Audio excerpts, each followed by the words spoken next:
তুই আমারে কইলি যে 10 লাখ টাকা হইলে বড় বিল্ডিং হয়ে যাবে, এই পর্যন্ত তোর আমি টাকা দিলাম 30 লাখ, আমার বিল্ডিং তো ভেটকে পড়ে রইছে, বড় অর্ধেক হয় নাই। তুই কি আমারে ভয় বানাবি? এখন তো টাকা দেখতাছি বড় 1 কোটি টাকা লাগবে, 1 কোটি টাকা হইবে না। মানুষের এই বিলে পথে না মানকে পাইছস কোথায় বড়? হন তোর আমি একটা কথা কই, তুই আমার হাতের কাছে কিন্তু আইস না, তাহলে তোর আমি কিন্তু পাড়াইও ঘুমাই করে গেলাম, কইছিলাম দিল। কি কয় উস্তাদ গালাগালি করে? এক কাম কর, ইট দিয়ে শুরু করে একটা ঘর বানায়া ওটার ভিতরে মোবাইলটা থুই যা। আচ্ছা ঠিক আছে, যা যা। শাবাশ, ভাগের বাচ্চা একবারে। নাও গালাগালি ঠেলা, এবার বুঝবা। ইট দিয়া চাপ দিয়া থুয়ে দিলাম নিচে। হইছে হইছে, আপর আপর।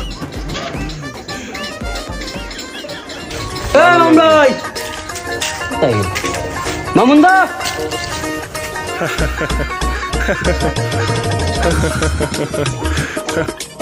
ওরে